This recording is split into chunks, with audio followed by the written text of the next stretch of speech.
Bom, agora gravando oficialmente. E aí nessa disciplina a gente fazia, por isso que eu decidi fazer esse curso, tá? E com isso eu me aproximei muito do hardware, né? Com, com o passar do tempo, eu acabei me aproximando. Eu também não gostava de hardware. A gente de ciência e computação, a gente de sistemas de informação, via de regra, não gosta muito de hardware, né? Gosta mais da parte de software, de otimização, de algoritmos, de aplicação, desenvolvimento. É, é um, um caminho assim que quase todo mundo que busca sistema de informação, busca ciência da computação, não tem uma paixão muito grande pelo hardware. Então, qual é o foco que eu vou dar nessa disciplina? Eu vou dar um caráter um pouco mais prático, então, dependendo de como for o encaminhamento nosso, no final dessa disciplina, eu vou mostrar algumas coisas mais práticas para vocês. Eu tenho um microcontrolador ele é um ARM, né? É a arquitetura que é utilizada hoje na maioria dos Androids. É um processador com essa arquitetura. O meu é um ARM M4, é um Cortex M4. E aí dá para a gente brincar mesmo. A gente implementa como se estivesse implementando um processador. Tá? Então tem ferramenta para isso. A gente vai escrever alguma coisazinha em assembly. E aí, na hora que eu falar de, por exemplo, de ponto flutuante, do registrador de ponto flutuante, aí eu vou mostrar a vantagem de você ter um ponto flutuante é que você tem isso, e se você não tiver, você vai fazer isso. Então, a gente vai mostrar, buscar mostrar esses conceitos assim, mas na prática. Né? Eu vou usar o ponto flutuante do meu microcontrolador e depois eu vou retirar e vou fazer o mesmo algoritmo. Né? Você vai ver que ele vai ficar bem maior. Aquele processo que a gente vê lá em algoritmos, né, de compilação, que eu pego o código-fonte, transformo no código objeto, e do objeto eu transformo ele num código executável, essa primeira transformação, eu estou pegando o meu fonte e transformando num código assembly, uma linguagem de montagem. É uma linguagem que já está mais. É a linguagem mais próxima que a gente consegue chegar da máquina. Né? É na camada ISA. Né? A partir daí, a gente só pode usar os conjuntos de instruções. A partir daí, só o fabricante que tem acesso. O nível mais baixo que a gente consegue chegar é nessa camada. E aí vocês vão ver que quando a gente compila ele usando, é claro que eu estou falando de um programa que precisa de ponto flutuante, né? E eu preciso de um ponto flutuante, eu gero muito mais código sem usar o ponto flutuante do que usando o ponto flutuante. É só um exemplo, mas a gente pretende chegar nesse ponto. Ah, o meu algoritmo está levando muito tempo para processar um relatório, coisa e tal.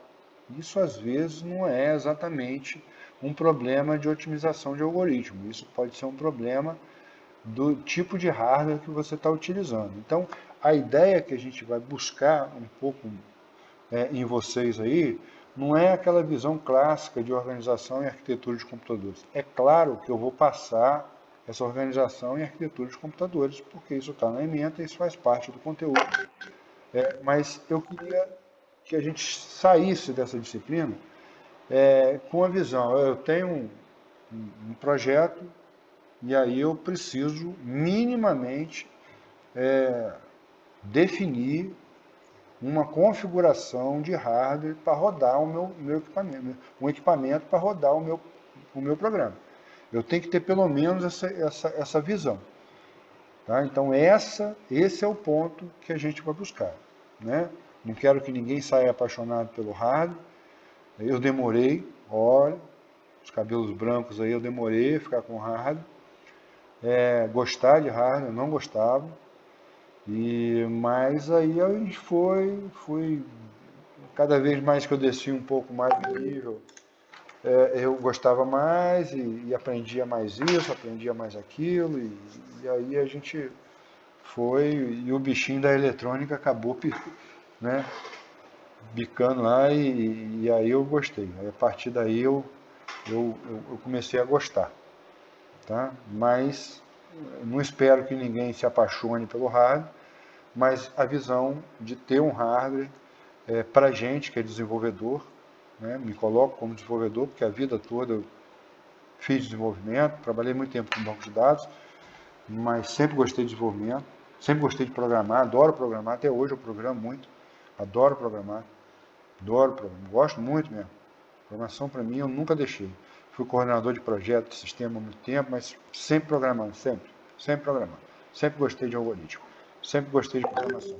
Gosto muito de C, adoro C, é a linguagem que eu mais gosto, mas já trabalhei com outras linguagens, né? Na verdade, a gente que é desenvolvedor, na grande maioria, Arduino sim, a grande maioria das vezes que a gente trabalha com desenvolvimento, né, isso aconteceu comigo e vai acontecer com vocês, se já não é que está acontecendo, às vezes a gente não escolhe muito a tecnologia que a gente vai trabalhar.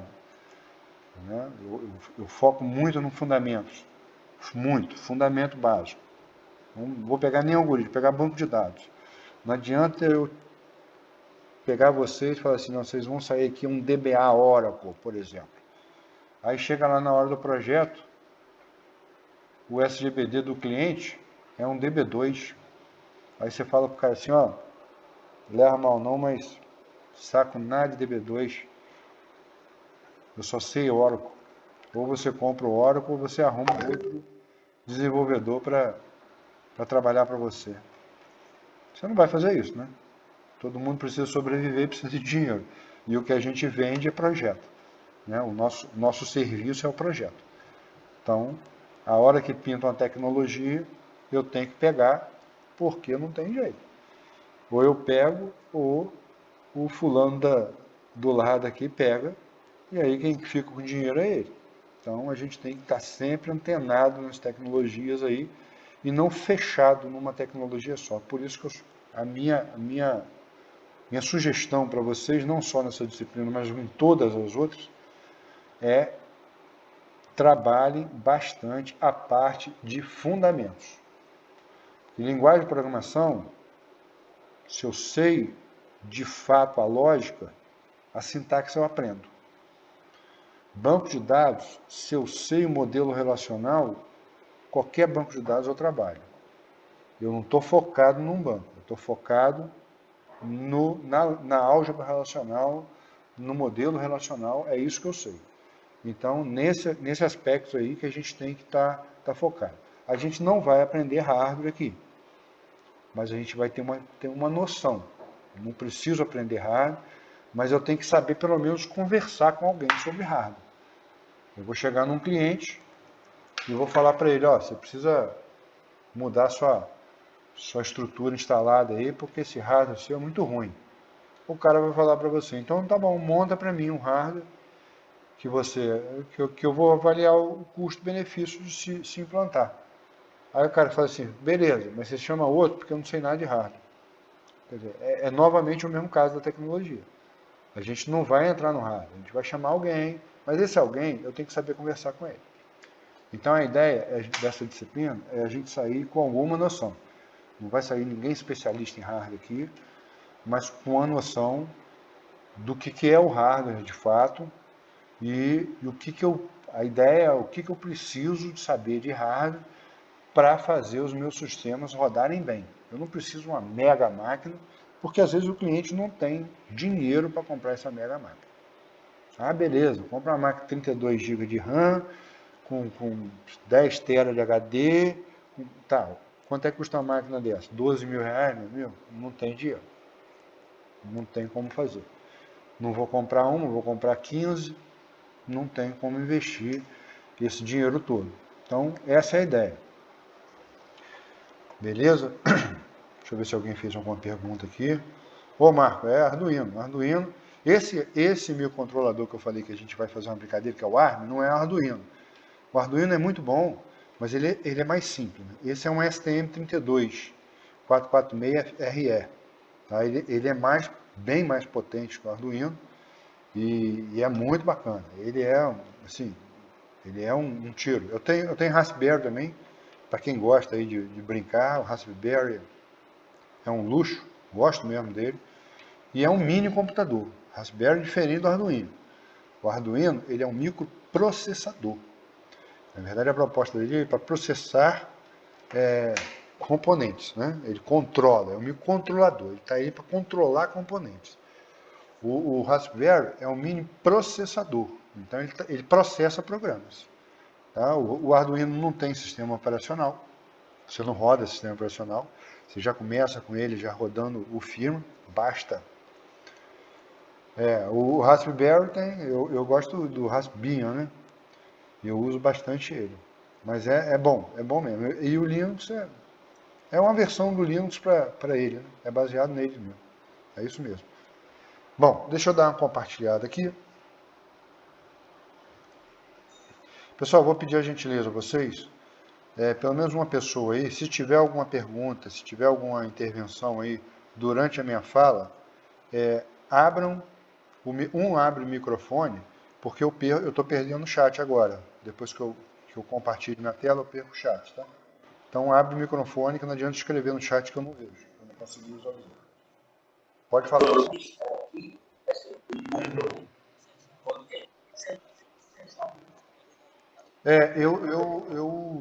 Eu tô vendo lá com a coordenação. Como eu disse, eu sou novo também no campus. Então eu não sei como é que está essa dinâmica.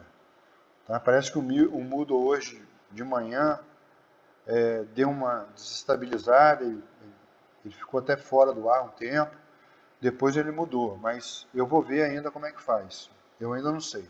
A aula de hoje e essa gravação, a aula de hoje e etc., e o material que eu vou passar hoje e tal, eu vou pedir alguém, aí, uma pessoa só, que me mande um e-mail, me bota um e-mail no chat aí, que aí eu vou mandar por e-mail para esse aluno, pode ser você, Everton, ou pode ser um outro aluno, e aí eu peço que vocês compartilhem entre vocês, tá? Eu vou pegar essa aula, vou jogar para dentro do YouTube, um canal lá do G Suite que eu tenho, e aí eu mando o link para vocês da aula gravada, as transparências que eu vou passar e mais eventualmente alguma coisa que eu venha passar. Então, se alguém puder botar o e-mail aí, mais tarde, no máximo amanhã de manhã, eu mando isso tudo. Tá bom? É só colocar o e-mail aí. Beleza? Então, estou compartilhando, vocês confirmem aí para mim, por favor. Eu vou fechar a minha câmera, que agora também não faz sentido vocês ficarem olhando para mim. Vocês estão vendo a minha tela? Sim. Tá, nossa disciplina já entramos nela, né? É a Organização e Arquitetura de Computadores. Meu nome é Luiz Maurício. Muita gente me chama de LM, de Maurício. A maioria Luiz Maurício, Maurício ou LM. Vocês fiquem à vontade. O objetivo nosso é permitir o conhecimento de conceitos básicos dessa organização, né, e os seus componentes fundamentais. Esse é o nosso objetivo. A gente vai fazer um breve histórico aí da evolução. Eu acho muito interessante esse breve histórico. Eu gosto muito disso aí, em função de ver de que ponto nós viemos para chegar até aqui. E a gente vai ver que nem tudo mudou tanto em termos de arquitetura de computadores, de organização de computadores. Vou falar de conceituação de hardware, de software, de firmware, do Arduino aí. Arquitetura de von Neumann, ou von Neumann, eu particularmente chamo de von Neumann, e outras paralelas. Linguagens, níveis de máquinas virtuais. E aí a gente vai começar a descer um pouquinho mais, falando de CPU, de memória, barramento, dispositivos de entrada e saída, um pouco de lógica digital, instrução de máquina. Essas instruções de máquina aqui foi o que eu disse, que é o conjunto de instruções é o nível mais baixo que a gente consegue descer no hardware. A partir daqui para baixo, eu acho que chegou um colega aqui, só um minuto. Daqui para baixo, a gente só quem tem acesso é o próprio fabricante, e as máquinas de RISC e CISC. Bom, com o computador. Um computador é uma máquina, um dispositivo capaz de executar uma sequência, ficou esquisito aí a sequência, depois eu corrijo, de instruções definidas por nós, né, pelo ser humano. O objetivo, engraçado, né? Alguns aqui ficou com o mesmo caractere. Objetivo, gerar um determinado resultado, o qual se atenda a uma necessidade específica. Por exemplo, realizar cálculos, gerar um relatório, algoritmo, que vocês já fizeram aí no módulo passado, no período passado. É uma sequência de instruções, o qual pode ser definido como um conjunto de regras expressas por uma sequência lógica finita de instruções. Ao serem executados pelo computador, resolve um problema específico. Não adianta eu querer ficar criando um algoritmo para resolver o mundo, né? Resolver toda a ciência, todos os problemas do mundo. Eu resolvo sempre um problema de cada vez. O software, podemos dizer que um ou mais algoritmos compõem o que conhecemos como um programa de computador, né, que é o software, no âmbito profissional da informática, é conhecido como software. Tá? São os programas que a gente faz, baseado na lógica de programação que a gente vê lá em algoritmo. E aí a gente sai implementando o que a gente quer que a máquina execute através do nosso programa. É uma linguagem de alto nível, e aí eu pego aquela linguagem de alto nível e passo por um processo de compilação, que eu citei agora há pouco. A primeira etapa do processo de compilação é pegar aquele código e numa linguagem que é mais próxima da minha vida, do meu dia a dia, a linguagem C, uma linguagem Pascal, um PHP, um Java, e transformar aquilo numa linguagem assembly, uma linguagem montadora. Tá? E a partir daí eu entro no processo de link edição, são duas etapas, a segunda etapa é a link edição, eu transformo aquela linguagem assembly num código executável, aonde que é um código binário que o computador vai de fato saber executar o programa. Bom, quais são os elementos que um computador tem? Ele possui três elementos, três partes, né? Os dispositivos de entrada e saída são os dispositivos que nos permitem a interação com o computador. Então, o dispositivo de entrada mais utilizado é o teclado, e aí nós temos o mouse, e o dispositivo de saída mais utilizado é o monitor, né? Impressora, a webcam pode ser um dispositivo de entrada também, enfim. Né? A gente tem diversos dispositivos de entrada e saída que sem eles a gente não conseguiria interagir com o computador. Tem a memória, engraçado, de novo aqui, ó, mesmo caractere. São os dispositivos de armazenamento, né? Por isso que chama memória. Então, são onde que eu armazeno meus dados, os meus programas, fica na memória. Podem ser voláteis ou permanentes. Qual a diferença de uma memória volátil para uma memória permanente? A memória volátil, ela precisa necessariamente de ser energizada para manter a capacidade de armazenamento. O que significa isso? O computador tem que estar ligado, tem que estar alimentado. A memória tem que estar com alguma fonte de energia, pode ser inclusive uma bateria. Se eu retirar aquela fonte de energia, ela perde a capacidade de armazenamento. A mais comum nossa aí, memória volátil, é a memória principal, que é chamada de memória RAM do nosso computador. Então, quando a gente desliga o computador, o que estava na memória principal é perdido. E a memória permanente não tem essa característica, né? Então, são os HDs, o SSD, o pendrive, né, os discos externos, enfim. São dispositivos que não precisam estar conectados em alguma fonte de alimentação para ter a sua capacidade de armazenamento mantida. No caso da memória RAM, eu preciso. Processador ou CPU? Na verdade, processador é o CPU, é o coração de tudo isso que a gente está falando. Ali é a unidade de processamento, é a unidade central de processamento, aonde todas as instruções, todas elas, tanto lógicas quanto aritméticas e de controles, são executadas. E quais instruções são essas? Aquelas instruções que nós definimos nos nossos algoritmos, nos nossos programas. Tá? Então, eu faço um programa e eu executo esse programa. A cada instrução que eu estiver executando, quem vai estar executando é a CPU, tá? Que é a unidade central de processamento.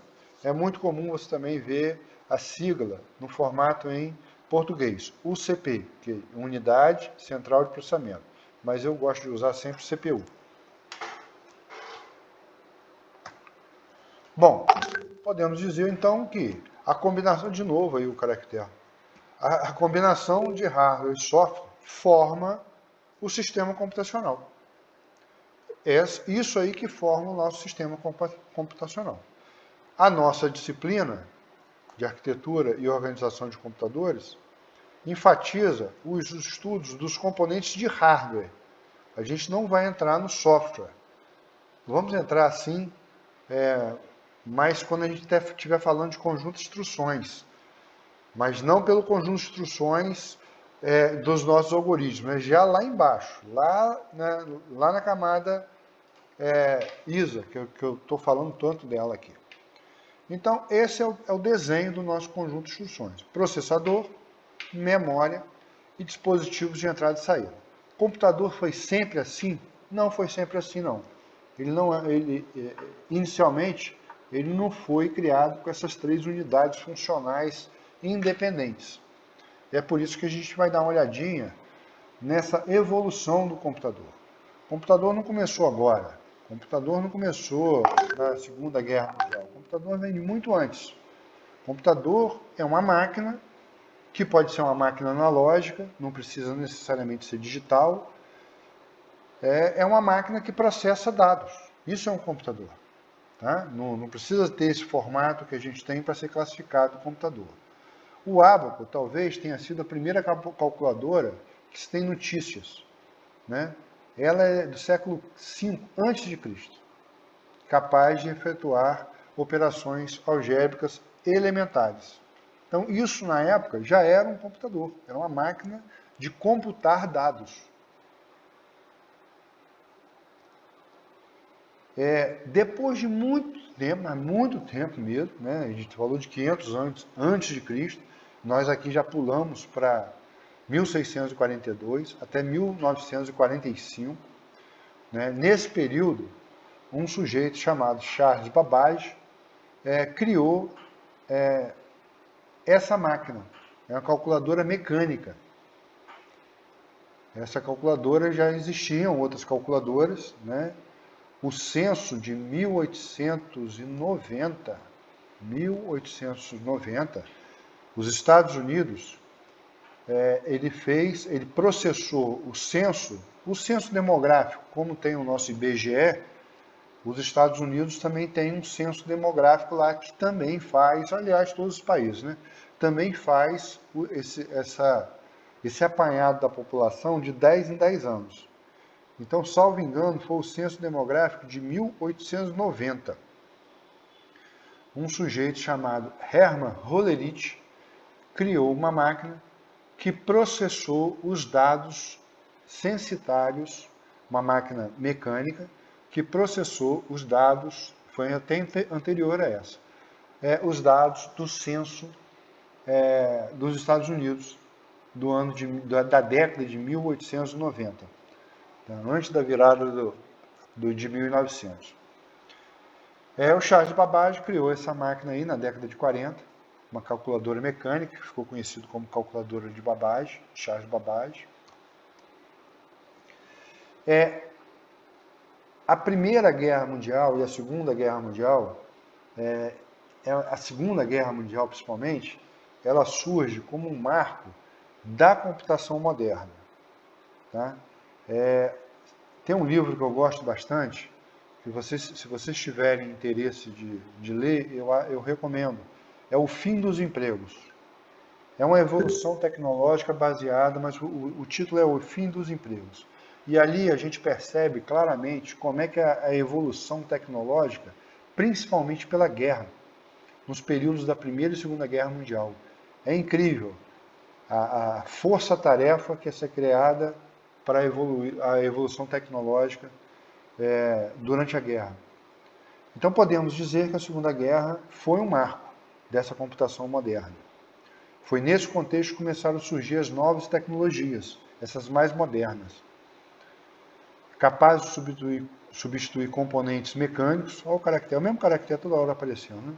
Utilizados até então nos computadores analógicos, computadores mecânicos. E aí, nesse momento, surgem os computadores digitais, né? Esse foi um dos motivos pelos quais os computadores da época ficaram conhecidos como primeira geração. A gente tinha a geração zero, que eram os computadores analógicos, computadores mecânicos, e a primeira geração dos computadores digitais surgiu a partir das válvulas, né, do surgimento das válvulas, da utilização das válvulas na computação. Bom, alguns componentes foram utilizados na fabricação desses computadores, relés, capacitores, né, e válvulas, sendo a válvula mais importante. Relé, a gente está... Quem falou do Arduino aí, se já brincou com o Arduino, já deve ter brincado com algum relé. Um relé, a gente usa o relé manual todo dia. Todo dia. O que é um relé? Um relé é um interruptor. O interruptor, por exemplo, é um relé. O que o interruptor faz? Se você virar para um lado, ele passa a corrente, acende a luz. Se você virar para o outro, ele abre o circuito, consequentemente não tem mais corrente elétrica, ele apaga a luz. Só que o relé ele é eletrônico. Você pode controlar ele eletronicamente. Os capacitores são unidades de armazenamento, né, de energia, de baixo armazenamento de energia, mas é utilizado sempre os circuitos eletrônicos. E as válvulas? As válvulas, elas possibilitaram cálculos milhares de vezes mais rápidos do que os efetuados pelos relés eletromecânicos, utilizados na computação da geração zero. Eu vou explicar a válvula dando um exemplo, que a gente também está habituado. A válvula nada mais é que ela controla. Hoje a gente não usa mais válvulas. Até um tempo atrás a gente tinha televisores que utilizavam válvulas ainda, esquentavam demais, mas utilizavam válvulas. Hoje a gente não utiliza mais válvulas e no lugar da válvula entrou o transistor. Mas a finalidade de um e de outro é exatamente a mesma. Tá? Qual é a finalidade? Controlar a corrente elétrica que passa para o componente.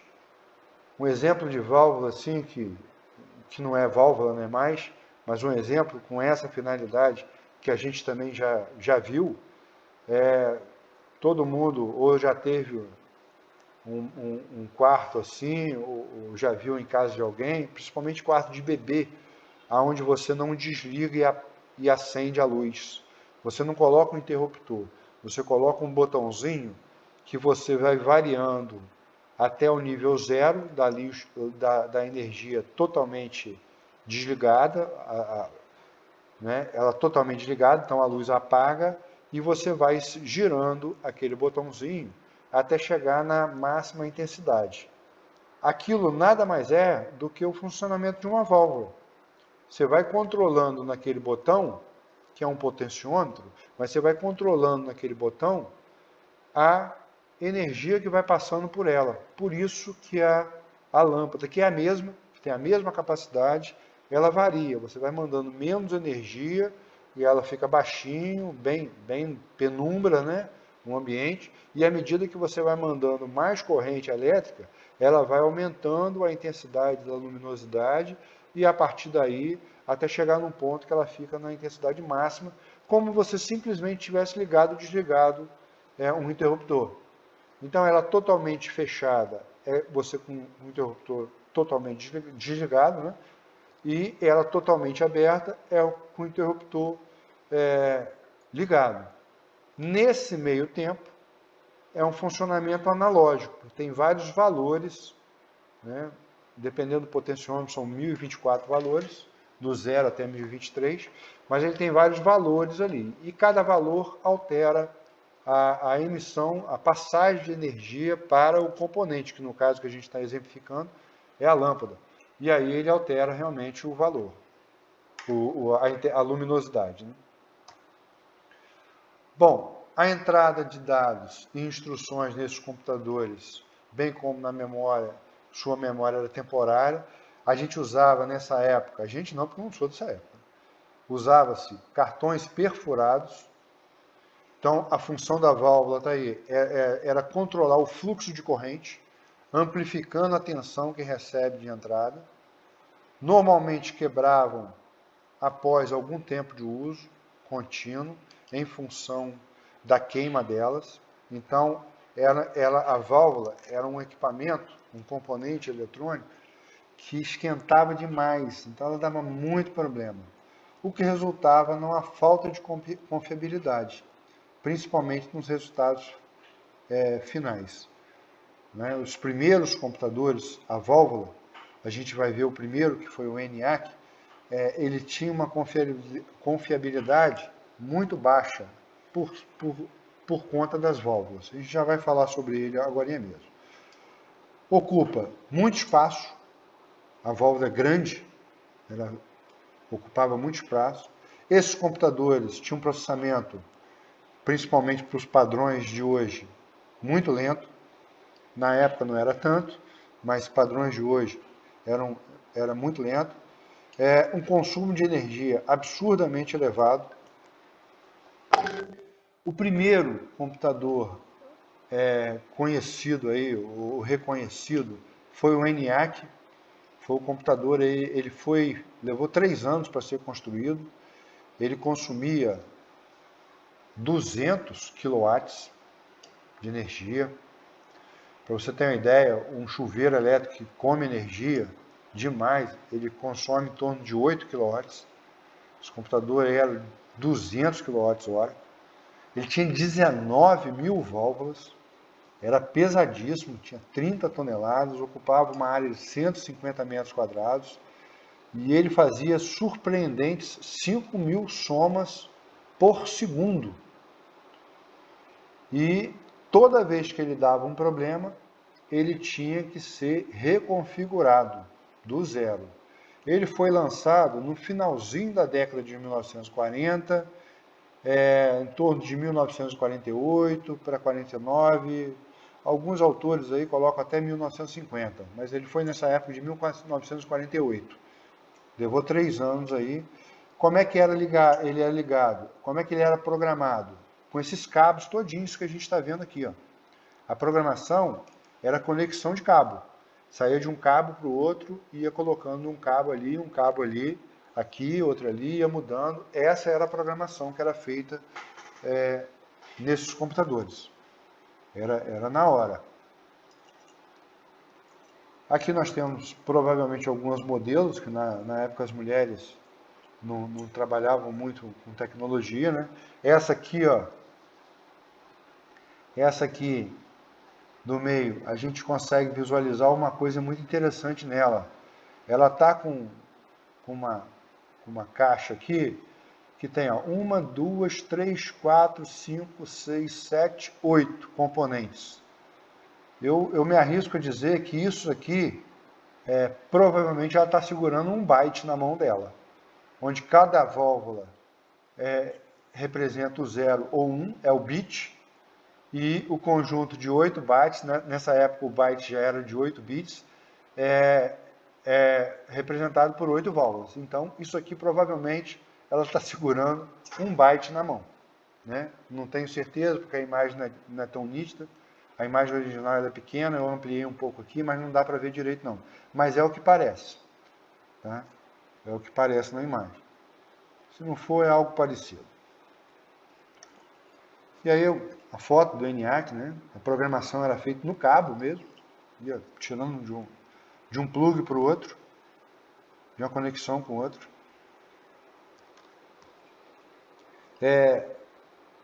Aqui umas mulheres trabalhando, né, no próprio ENIAC.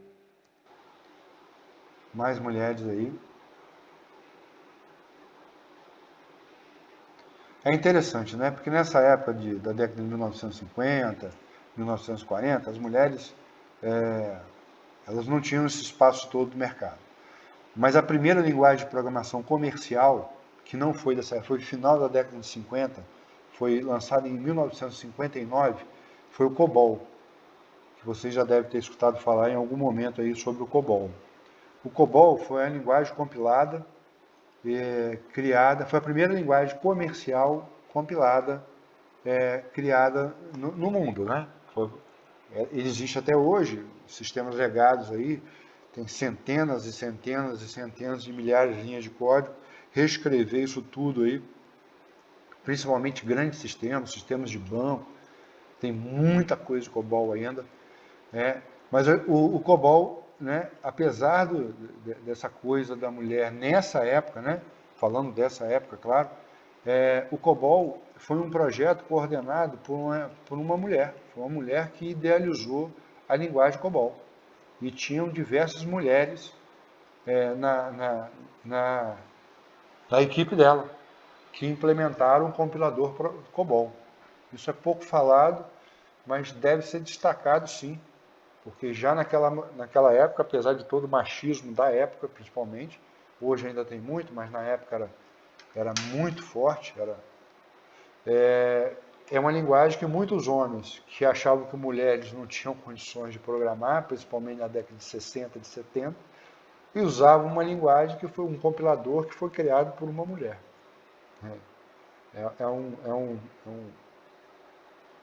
É uma coisa curiosa, mas era assim mesmo que foi. Bom, esse modelo de von Neumann, eu falo von Neumann, mas tem gente que fala von Neumann. Quem foi von Neumann? Von Neumann foi um matemático, ele era húngaro, mas viveu a maior parte do seu tempo nos Estados Unidos. Tá? Ele contribuiu significativamente para a evolução dos computadores.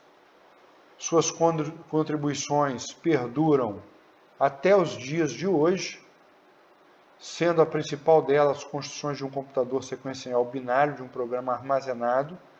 Né? Eu falei que nessa época os programas não eram armazenados no formato digital, eram plugs que você ia... as instruções eram via plug. Aqui você tinha um armazenamento, o armazenamento era feito já nesse momento em cartão perfurado, não era do jeito que a gente tem hoje, mas era um armazenamento. Pode-se dizer que ele propôs elementos críticos do sistema computacional, denominado modelo de von Neumann. Tá? Foi o von Neumann que criou esse conceito que nós temos hoje, que é esse conceito aqui, ó. Deixa eu voltar um pouquinho. Que é esse conceito aqui, ó. Você tem 3 unidades funcionais independentes. Nós temos uma unidade chamada processador, temos uma unidade chamada memória e temos uma unidade chamada dispositivos de entrada e saída. Quem fez essa separação, esse modelo de arquitetura, foi o von Neumann, que é o que a gente usa até hoje. É claro que houve uma evolução tecnológica de componentes, uma miniaturização dos componentes, enfim. Mas o desenho arquitetural é o mesmo de von Neumann, com uma pequena mudança que a gente vai ver mais para frente, mas que não impactou no modelo original dele. A arquitetura proposta por esse modelo é basicamente o seguinte: memória física para armazenar programas e dados. Representação de zeros e uns, é o que a gente tem. O 0 não passa a corrente, nível lógico baixo, e o 1 é o passa a corrente, nível lógico alto. Você tem uma unidade lógica aritmética. Essa unidade lógica aritmética, a função dela é executar as operações indicadas pelas instruções de um programa. O trabalho dela, a execução dela, é apoiada por um conjunto de registradores que fazem parte da memória, mas ele compõe a CPU, é a memória da CPU, e tem uma unidade de controle, que a função básica dela é buscar o programa na memória, buscar as instruções na memória, buscar os dados na memória, trazer para dentro da CPU, nesse momento, e fazer o processamento e devolver o resultado. Tá? E tem os dispositivos, né? Eu coloquei equipamentos aqui porque na época não eram exatamente esses dispositivos que a gente tinha, eram outros, né, de entrada e saída. Bom, basicamente essa aí é o resumo da arquitetura de von Neumann. Então, você tem um módulo, uma unidade de memória, você tem uma unidade de controle, que nesse momento essa unidade de controle, ela tem a função principal dela de buscar os dados e instruções da memória, trazer para dentro de um conjunto de registradores que a gente tem aqui, botei acumulador de exemplo, e a unidade lógica aritmética executando aquelas operações lógicas e aritméticas, né? Então ele entra com esse conjunto de instruções e aí tem uma saída, e essa arquitetura que a gente tem basicamente até hoje é a mesma, com alguma diferença, mas é pouca.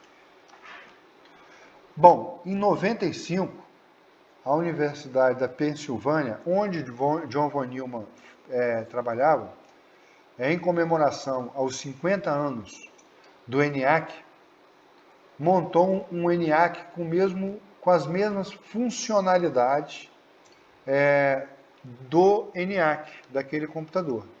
Né? Se vocês lembrarem um pouquinho, lá tem ele ocupava um espaço de 150 metros quadrados. O tamanho desse chip, lá tinham 19 mil válvulas, aqui tem quase 175 mil transistores. O tamanho desse chip é 7,44 milímetros vezes 5,29 milímetros. Ele é de 7,44 por 5,29. É um chipzinho muito pequeno, tá? Com as mesmas funções que o ENIAC desempenhava na época. Só aquelas funções, nada. O ENIAC ele tinha uma característica interessante, que todo o cálculo que ele fazia 3 vezes o mesmo cálculo. Então, se ele executar uma equação, sei lá, uma equação do segundo grau, por algum motivo, um logaritmo, por algum motivo no seu código você botou um logaritmo, uma equação do segundo grau para ser executada, um cálculo de alguma coisa. Ele executava o mesmo cálculo 3 vezes. Se em 2 delas o resultado desse igual, aí o resultado era considerado válido. Caso contrário, o resultado era considerado inválido e ele reiniciava aquele processo novamente. Então, todo o cálculo que ele fazia, a baixa confiabilidade por conta das válvulas, por conta de queimar muito, pelo calor, e etc., ele na época foi feito isso. Cada cálculo era executado 3 vezes. Se pelo menos 2 vezes desse o mesmo resultado, aí o resultado era validado. Caso contrário, ele reiniciava aquele cálculo novamente.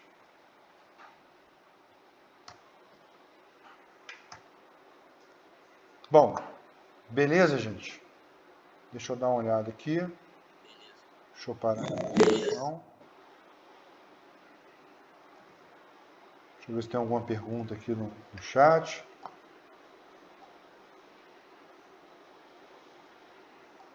Eu estou sentindo falta, sabe de quê aqui? Do e-mail, que eu não passei. Pode falar aí, alguém que falou e abriu o microfone. Pode ficar à vontade, gente. Pode abrir.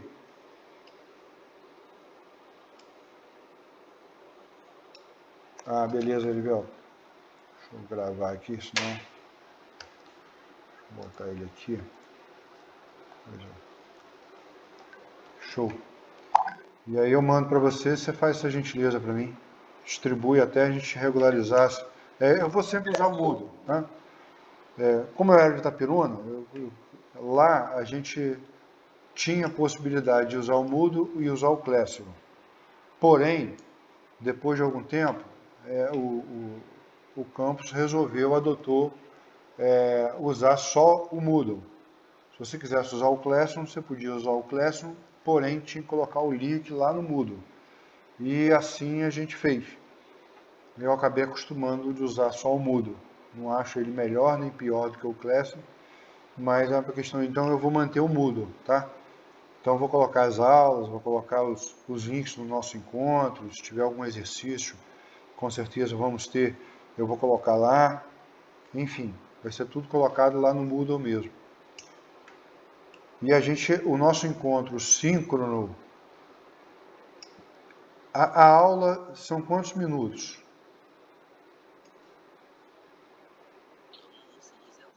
Acho que são 45 minutos. Eu tenho quase certeza. Tá? A gente vai ficar aqui, eu acho que é de 8 até 8h45, tem uma coisa assim. A gente vai ficar aqui basicamente de 8 a 8h45, 8h50, entre 8 e 9 horas. Tá? Essa primeira parte é uma parte que eu acho legal falar assim para conhecer essa evolução de como a gente chegou até aqui. É uma parte um pouco mais chatinha do conteúdo, mas é legal a gente saber, pelo menos a gente ouvir falar, né? Nessa época aí, vocês já devem ter escutado falar no Alan Turing, tem até um filme famoso, foi nessa época, foi nesse computador, é o pai da ciência da computação moderna. Tive um aluno que falou que não, o pai é o Steve Jobs. Eu falei, rapaz, o Steve Jobs não é pai, nem padrasto, nem tio da computação. Steve Jobs, do ponto de vista de tecnologia, ele sonhava, né? Ele era um cara dependente químico, ele usava muito LSD, então as viagens dele nas drogas eram viagens tecnológicas e acabou gerando isso tudo que a gente tem hoje no mundo. Mas ele mesmo, ele não era o cara da implementação, não. Diferente, por exemplo, da Microsoft lá, Bill Gates. Bill Gates era um mega implementador. Bill Gates era o cara que antigamente a gente chamava de escovador de bit. O cara era um bicho programando. Lá do Steve Jobs, tinha um outro Steve, que eu nunca lembro o sobrenome dele, que também é Steve, que era o engenheiro da computação deles. Esse cara que era o cara. Então, Steve Jobs esse cara aí, eu esqueço o nome dele sempre. Por exemplo, tamanho de fonte, tipo de fonte. Isso foi uma loucura que Steve Jobs teve numa dessas drogas que ele utilizou aí. E aí ele botou o outro Steve lá para implementar. E o cara implementou. Hoje parece uma coisa muito comum, né? Você pegar um programa aqui, fazer beleza, vou trocar. Vou botar aqui. Organização. Vou trocar o tamanho da... Tinha isso não. Não gostei do vou botar, sei lá, vou botar isso aqui, ficou feio. Vou colocar Arial, ficou maneiro. Vou botar com um fundinho vermelho. Botar a raleta vermelha, beleza. Vou botar com fundo preto. Isso não tinha, isso foi nesse... Aí, quase flamenguista. Tá? Isso foi numa das viagens. Ele realmente que idealizou, mas quem implementou não foi ele. Ele não tinha isso aí. Diferente do Bill Gates, eu tenho muitas restrições em relação à Microsoft, mas diferente do Bill Gates. E agora, comparar ele com Alan Turing, vocês vão me desculpar, mas não chega nem a um encravado de Alan Turing. O cara era um monstro. Era um monstro. Se vocês puderem ler alguma coisa sobre ele, a máquina de Turing e tal, o cara era um monstro. Monstro, um gênio que vai demorar uns 500 anos aí para nascer outro igual. Bom, pessoal, eu vou parar a gravação aqui.